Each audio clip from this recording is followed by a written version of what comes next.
ನಿಮ್ಮ ಹಳೆಯ ಚಿನ್ನದ ಒಡವೆನ ಅಧಿಕ ಬೆಲೆಗೆ ಮಾರಬೇಕೆ?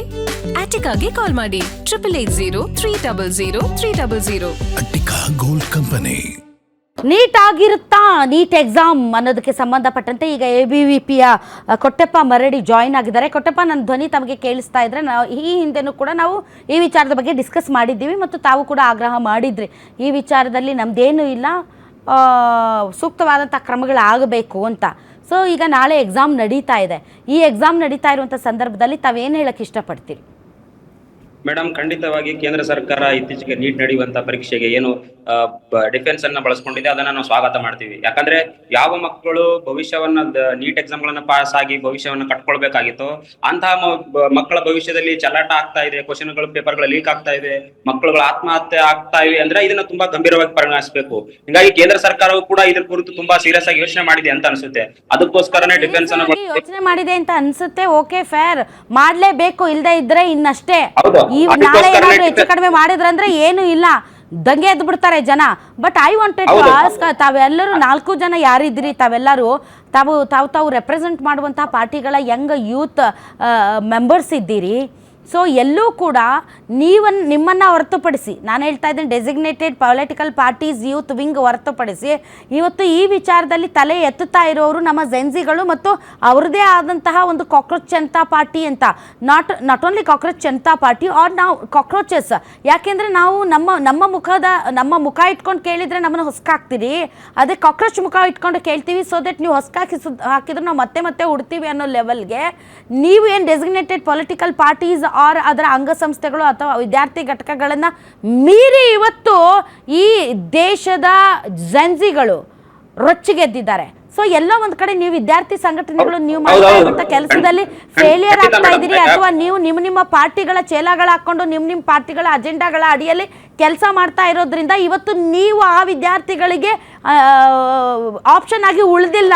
I am sorry to say this. ನಾನು ABVP ಹೇಳ್ತಾ ಇಲ್ಲ, ಏನು ABVPಗೂ ಹೇಳ್ತಾ ಇದ್ದೀನಿ, SFIಗೂ ಹೇಳ್ತಾ ಇದ್ದೀನಿ, ಇವನ್ NSIಗೂ ಹೇಳ್ತಾ ಇದ್ದೀನಿ. ಅಲ್ಲ ಮೇಡಮ್, ಬೇರೆ ಪಾರ್ಟಿಗಳಿಗೆ ಸ್ಟೂಡೆಂಟ್ಗಳಿಗೆ ನೀವು ಚೇಲಗಳಾಗಿ ABVP ಯಾವುದೇ ಪಾರ್ಟಿಯ ಚೇಲ ಪಾರ್ಟಿ ವಿಂಗ್ ಅಲ್ಲ. ನಾವು ಇಂಡಿಪೆಂಡೆಂಟ್ ಆಗಿ ಕೆಲಸ ಮಾಡ್ತೀವಿ. ಅದಕ್ಕೋಸ್ಕರ ನಾವು ಧರ್ಮೇಂದ್ರ ಪ್ರಧಾನ್ ಆಗಿರ್ಲಿ, NTA ಡೈರೆಕ್ಟರ್ ಆಗಲಿ ರಾಜೀನಾಮೆ ಕೊಡ್ಲಿ ಅಂತ ನಾವು ಹೋರಾಟ ಮಾಡ್ತೀವಿ. NTA ಡೈರೆಕ್ಟರ್ ಗುತ್ತಿಗೆಲ್ಲ ಹಾಕಿದೀವಿ. ನಾವು ಇದನ್ನ ಪದೇ ಹೇಳೋ ಅವಶ್ಯಕತೆ ಇಲ್ಲ. ನಾವು ಇಂಡಿಪೆಂಡೆಂಟ್ ಬಾಡಿ, ವಿದ್ಯಾರ್ಥಿಗಳ ಹಿತಕ್ಕೋಸ್ಕರ ನಾವು ಕೆಲಸ ಮಾಡ್ತಿದೀವಿ. ಕೇಂದ್ರ ಸರ್ಕಾರ ಈಗ ಡಿಫೆನ್ಸ್ ಅನ್ನ ಬಳಸ್ಕೊಂಡಿದೆ. ಹೀಗಾಗಿ ಧರ್ಮೇಂದ್ರ ಪ್ರಧಾನ್ ಅವ್ರು ರಾಜೀನಾಮೆ ಕೊಡ್ಬೇಕು ಅಂತ ABVP ರೋಡ್ಗಿಳಿದು ಪ್ರತಿಭಟನೆ ಎಷ್ಟು ಬಾರಿ ನಡೆಸಿದ್ರಿ, ಎಲ್ಲೆಲ್ಲಿ ನಡೆಸಿದ್ರಿ, ಕೊಡಿ ನಂಗೆ ಲೆಕ್ಕ. ಮೇಡಮ್, ನಾವು ಪೂರ್ತಿ ಡೆಲ್ಲಿಯಲ್ಲಿ ಹೋರಾಟ ಮಾಡಿದೀವಿ, ನಾವು ಬೆಂಗಳೂರಲ್ಲೂ ಕೂಡ ಹೋರಾಟ ಮಾಡಿದೀವಿ. ಅಲ್ಲ, ಅದು ಹೋರಾಟ ಈ ತರ ಸ್ಕ್ಯಾಮ್ ಆಗಿದೆ ಅಂತ ಹೋರಾಟ. ಪರ್ಟಿಕ್ಯುಲರ್ ಆಗಿ ಇದಕ್ಕೆ ಹೊಣೆ ಯಾರು, ಇದಕ್ಕೆ ನೈತಿಕತೆ ಹೊತ್ಕೋಬೇಕಾದವ್ರು ಯಾರು? ಅಲ್ಲ ರೀ, ಯಾರಿಗ್ಯಾರಿಗೂ ನೈತಿಕತೆ ಇಲ್ಲ, ಯಾರು ಹೊಣೆ ಹೊತ್ಕೊಳ್ಳಲ್ಲ, ಯಾರಿಗ್ಯಾರು ಆನ್ಸರ್ ಕೊಡಲ್ಲ, ಯಾರಿಗ್ಯಾರು ಅಕೌಂಟಬಿಲಿಟಿ ಇಲ್ಲ, ರೆಸ್ಪಾನ್ಸಿಬಿಲಿಟಿ ಇಲ್ಲ ಅಂತಂದ್ರೆ ನಮ್ಮ ದೇಶ ಏನು ಬೇಕಾಬಿಟ್ಟಿ ದೇಶನೇ ಇದು. NEET exam question paper leak ಆಗಕ್ಕೆ ಏನೆಲ್ಲ ಯಾರ ಕೈವಾಡಗಳು ಇದರಲ್ಲಿತ್ತು ಎಲ್ಲರೂ ಕೂಡ ಈಗ ತನಿಖಾ ತಂಡಗಳು ಕೂಡ ಅವ್ರ ಹೆಸರುಗಳನ್ನ ಬಯಲಿಗಳಿರ್ತದೆ. ಅವ್ರಿಗೆ 2022ರಲ್ಲಿ ಆಯ್ತಲ್ಲ, ಅವ್ರನ್ನೆಲ್ಲ ಎಲ್ಲಿ ನೇಣಾಕಿದ್ರೇನು ಹೇಳ್ರಿ ಕೊಟ್ಟಪ್ಪ, ಹೇಳ್ರಿ. 2022ರಲ್ಲಿ 2 ವರ್ಷದಿಂದ ಆಯ್ತಲ್ಲ, ಅವಾಗ ಹಿಡಿದ್ರಲ್ಲ ಬಹಳಷ್ಟು ಜನರನ್ನ, ಏನು ನೇಣಾಕಿದ್ರ ಅವ್ರನ್ನ? ಅದನ್ನ ಫಾಲೋ ಅಪ್ ಮಾಡ್ಬೇಕಾಗಿರೋದು ನಮ್ಮ ಕರ್ತವ್ಯ ಮೇಡಮ್. ಒಬ್ಬ ಕಳ್ಳ ಸಣ್ಣ ಪುಟ್ಟ ಏನಾದ್ರು ಕದ್ರ ಅವನಿಗೆ ಏನು ಎಂತ ಟ್ರೀಟ್ಮೆಂಟ್ ಕೊಡ್ತೀವಿ, ಗಿಡಕ್ಕೆ ಕಟ್ಟಿ ಹಾಕಿ ಅವನು ಬಟ್ಟೆ ಬಿಚ್ಚಿ ಅವನು ಮೂಗಾಗ ಅವನ ಬಾಯಾಗ ರಕ್ತ ಬರೋ ಮಠ ದಂದನ್ ನೋಡಿತೀವಿ. ಆದ್ರೆ ಇಷ್ಟು ಜನರ ವಿದ್ಯಾರ್ಥಿಗಳ ಜೀವನದ ಜೊತೆ ಚೆಲ್ಲಾಟ ಆಡಿದಂತ ಖದೀಮ್ರು, ಆ ಭಯೋತ್ಪಾದಕರ ವಿರುದ್ಧ ಸರಿಯಾದ ಕಠಿಣವಾದ ಕ್ರಮವನ್ನ ಕೈಗೊಳ್ಳೋಕೆ ಇಲ್ಲಿಯವರೆಗೆ ನಮ್ಮನ್ನ ಆಳ್ತಾ ಇರುವಂತ ಸರ್ಕಾರಗಳಿಗೆ ಆಗಿಲ್ಲ. ಯಾಕೆ ಹೇಳಿ? ಅವರು ಇನ್ವಾಲ್ವ್ ಇದ್ದಾರೆ. ಇಲ್ಲಿ ತಂಬುಡಕ್ಕೆ ಎಲ್ಲಿ ನೀರು ಬರುತ್ತೆ ಅನ್ನೋ ಕಾರಣಕ್ಕೆ ಅವರು ಈ ವಿಚಾರವನ್ನ ತುಂಬಾ ಲಾಂಗ್ ಎಂಡಿಂಗಿಗೆ ತಗೊಂಡೋಗಲ್ಲ. ಅದಕ್ಕೋಸ್ಕರ ಈಗ ಸರ್ಕಾರ ತುಂಬಾ ಕಟ್ಟುನಿಟ್ಟಿನ ಕ್ರಮಗಳು ತಗೊಳ್ತಾ ಇದೆ. NTA ಕೂಡ ತುಂಬಾ ಡೈರೆಕ್ಷನ್ ಹೊರಡಿಸಿದೆ ವಿದ್ಯಾರ್ಥಿಗಳು ಯಾವ ರೀತಿ ಇದನ್ನೆಲ್ಲ ಕೂಡ ಗಮನದಲ್ಲಿ ಇಟ್ಕೊಂಡು ಇನ್ ಮುಂದೆ ಈ ಘಟನೆಗಳಾಗದೇ ಇರೋಂತೆ ಏನು ಕಟ್ಟುನಿಟ್ಟಿನ ಕ್ರಮಗಳನ್ನು ತಗೊಂಡಿದೆ ಅದನ್ನ ನಾವು ಸ್ವಾಗತ ಮಾಡಿದ್ವಿ ಇತ್ತೀಚೆಗೆ ಕೂಡ. ಮತ್ತೆ ನೈತಿಕ ಹೊಣೆಯನ್ನು ಹೊತ್ಕೊಂಡು ಯಾರು ರಾಜೀನಾಮೆ ಕೊಡಬೇಕಾಯ್ತು ಅವ್ರು ಮಾಡಿಲ್ಲ, ನೈತಿಕ ಹೊಣೆಯನ್ನು ಹೊತ್ಕೊಂಡಿಲ್ಲ. ಈಗ ಅದ್ರ ಕೂಡ ಬೇಸರ ಇದೆ. ಅದು ಅಕೌಂಟಬಿಲಿಟಿ ಇಲ್ಲ ನಮಗೆ. ಅದು ಅದು ಹೌದು ಅದು madam, ಪ್ರೈಮರ್ಲಿ ಅದನ್ನ ಇಟ್ಸ್ ಇಂಪಾರ್ಟೆಂಟ್ ಇಶ್ಯೂ ಅಂತ ನಮ್ಗೆ ಅನ್ಸೋದೇ ಇಲ್ಲ ಸರ್. ನಮ್ಗೆ ಅನ್ಸೋದೇ ಇಲ್ಲ ಅದು ಇಂಪಾರ್ಟೆಂಟ್ ಇಶ್ಯೂ ಅಂತ ನಮಗೆ ಅನ್ಸೋದೇ ಇಲ್ಲ. ಯಾರು ಎಷ್ಟೇ ಕದ್ದು ತಿಂದ್ರು, ಯಾರು ಎಷ್ಟೇ ಭ್ರಷ್ಟಾಚಾರ ಮಾಡಿದ್ರು, ಯಾರು ಎಷ್ಟೇ ಅಕ್ರಮಗಳನ್ನ ಮಾಡಿದ್ರು ಕೂಡ ಈ ರಾಜಕೀಯ ವ್ಯವಸ್ಥೆ ಹೆಂಗಾಗೋಗಿದೆ ಅಂದರೆ ಎಲ್ಲವನ್ನು ರಾಜಕೀಯದ ದುರ್ಬಿನಿಂದ ನೋಡುವಂಥ ಚಾಳಿ ಈಗ ಹೆಚ್ಚಾಗ್ಬಿಟ್ಟಿದೆ. ಹಾಗಾಗಿ ಯಾರೂ ಕೇಳುವಂತಿಲ್ಲ. ಪೊಲಿಟಿಕಲ್ ಪವರ್ ಇದೆಯಲ್ಲ, ಅದು ಎಲ್ಲವನ್ನು ಹೊಸಕಾಗ್ತಾ ಇದೆ ಅಷ್ಟೇ. ಇಲ್ಲ ಮೇಡಮ್, ದೇಶದ ವಿಚಾರ ಬಂದಾಗ, ಮಕ್ಕಳ ಭವಿಷ್ಯ ವಿಚಾರ ಬಂದಾಗ ನಾವ್ ಯಾರನ್ನು ಪ್ರಶ್ನಿಸಬಾರ್ದು ಅಂತ ಇಲ್ಲ ಮೇಡಮ್. ಎಲ್ಲರೂ ಪ್ರಶ್ನೆ ಮಾಡಬೇಕು. ಈ ದೇಶದ ಪ್ರಧಾನಿಗಳನ್ನ ಪ್ರಶ್ನೆ ಮಾಡಿ, ಈ ದೇಶದ ಗೃಹ ಮಂತ್ರಿಗಳನ್ನ ಪ್ರಶ್ನೆ ಮಾಡಿ, ಸೆಕ್ಯೂರಿಟಿ ಇಶ್ಯೂ ಬಂದಾಗ, ಶಿಕ್ಷಣ ವಿದ್ಯಾರ್ಥಿ ಬಂದಾಗ, ಬೇರೆ ದೇಶಗಳು ಶಿವಪ್ಪ, ಬೇರೆ ದೇಶಗಳು ನಮ್ಮ ದೇಶವನ್ನ ನೋಡಿ ನಗ್ತಾ ಇದಾವೆ ಗೊತ್ತಾ ನಿಮ್ಗೆ? ಯಾಕೆ ಅಂತಂದ್ರೆ ನಾವು ಪಾಕಿಸ್ತಾನ ನೋಡಿ ನಗತ್ತಿದ್ವಿ. ಏನು ಒಂದು ಸಣ್ಣದು ಏನು ಮಾಡ್ಬೇಕಂದ್ರೂ ಆರ್ಮಿನ ತಂದು ನಿಲ್ಸ್ಕೊಂಡು ಮಾಡ್ತದಲ್ಲ, ಇದೊಂದು ವ್ಯವಸ್ಥೆನ, ಇದೊಂದು ಕೋತಿ ರಾಷ್ಟ್ರ, ಇದರಲ್ಲಿ ಸಿಸ್ಟಮ್ ಕಂಪ್ಲೀಟ್ ಫೇಲಿಯರ್ ಆಗಿದೆ ಅಂತ ಇವತ್ತು ನಾವು ಎಕ್ಸಾಮ್ ಪೇಪರ್ಸನ್ನು ಏರ್ಲಿಫ್ಟ್ ಮಾಡ್ತಾ ಇದ್ದೀವಿ.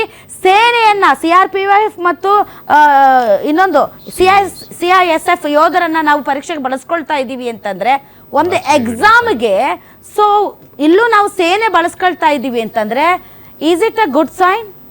ಅದಕ್ಕೆ ನೇರ ಹೊಣೆ ಬಿಜೆಪಿ ಸರ್ಕಾರ, ದೇಶದ ಪ್ರಧಾನಿ ಮಂತ್ರಿಗಳು, ಧರ್ಮೇಂದ್ರ ಪ್ರಧಾನ್ ಎಜುಕೇಶನ್ ಮಿನಿಸ್ಟ್ರು.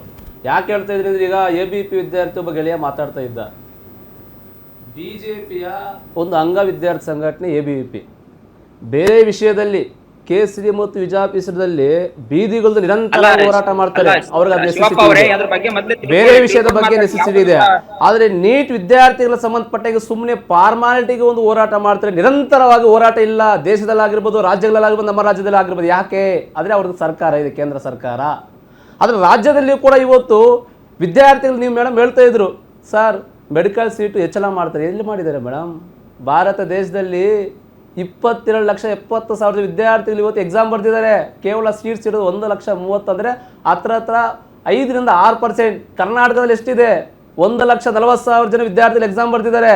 ಕೇವಲ 2-3% ವಿದ್ಯಾರ್ಥಿ ಮಾತ್ರ ಸೀಟ್ ಸಿಗುತ್ತೆ. ಬೇರೆ ವಿದ್ಯಾರ್ಥಿ ಎಲ್ಲಿ ಹೋಗ್ಬೇಕು?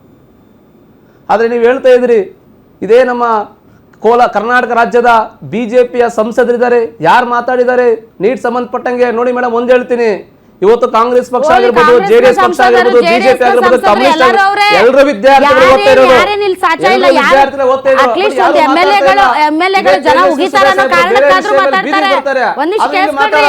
ಈಗ MLAಗಳು ಕ್ಷೇತ್ರಕ್ಕೆ ಹೋದ್ರೆ ಉಗಿತಾರೆ, ಕ್ಯಾಕರ್ಸಿ ಅಂತಾದ್ರೂ ಮಾತಾಡ್ತಾರೆ. ನಮ್ಮ ಸಂಸದರುಗಳಿದಾರಲ್ಲ, ರೆಸ್ಪೆಕ್ಟಿವ್ ಆಫ್ ಪಾರ್ಟಿ, ಅದರಲ್ಲೂ BJP ಅವ್ರಿಗೆ ಒಂದು ಸ್ವಲ್ಪ ಜವಾಬ್ದಾರಿ ಜಾಸ್ತಿ ಇದೆ, ಬಿಕಾಸ್ ಅವ್ರದೇ ಗವರ್ನಮೆಂಟ್ ಇದೆ. ಅಂದ್ರೂ ಕೂಡ ಕಾಂಗ್ರೆಸ್ ಮತ್ತು BJP JDS ಯಾವ ಸಂಸದರು ಇಂಥ ವಿಚಾರಗಳಲ್ಲಿ ಮಾತಾಡಲ್ಲ. ಜಿಪ್ ನಮ್ಮ ಮುಖ್ಯವಾಗಿ ನಮ್ಮ ಕೇಂದ್ರ ಸಚಿವರು ಕುಮಾರಸ್ವಾಮಿ ಅವರು ಯಾಕೆ ಇದ್ರ ಬಗ್ಗೆ ಮಾತಾಡಿಲ್ಲ? ನಿಕಟವಾಗಿ ಪ್ರಧಾನಮಂತ್ರಿಗಳ ಪಕ್ಕನೆ ಕುತ್ಕೊಂಡು ಫೋಟೋಸ್ಗಳಾಗ್ತಾರೆ. ಏನಕ್ಕೆ ಅದನ್ನ ಅವರು ಮಾಡಿಲ್ಲ? ಮುಂದೆ ರಾಜಕೀಯ ಮಾಡೋದು ಅವಶ್ಯಕತೆ ಇದೆ. ಈಗ ಬಿಡದಿ ವಿಷಯ, ರೈತರ ವಿಷಯ ತಗೊಂಡು ತುಂಬಾ ಸೀರಿಯಸ್ ಅನ್ನು ಹೋರಾಟ ಮಾಡ್ತೀವಿ ಅಂತ ಹೇಳ್ತಾರಲ್ಲ, ಇದೇ ಕೇಂದ್ರ ಸಚಿವ ರೈತರ ಮಗ ಕುಮಾರಸ್ವಾಮಿ ಎಲ್ಲಿ ಮಾತಾಡಿಲ್ಲ? ಕೇಂದ್ರ ಸರ್ಕಾರದ ಅಂಗವಾಗಿರೋದ್ರಿಂದ ಮಾತಾಡಿಲ್ಲ. ಅವ್ರ ಸರ್ಕಾರದಲ್ಲಿದ್ರು ಕೂಡ ಅವ್ರ ಸರ್ಕಾರ ತಪ್ಪು ಮಾಡಿದ್ರೆ ಖಂಡಿಸಬೇಕು, ಅದನ್ನ ಯಾರು ಮಾಡ್ತಾ ಇಲ್ಲ. ಅವರ ಸಚಿವರ ಸ್ಥಾನಕ್ಕೆ ಎಲ್ಲಿ ತೊಂದರೆ ಆಗುತ್ತೆ ಅಂತ ಕೂಡ ಯಾರು ಮಾತಾಡ್ತಾ ಇಲ್ಲ.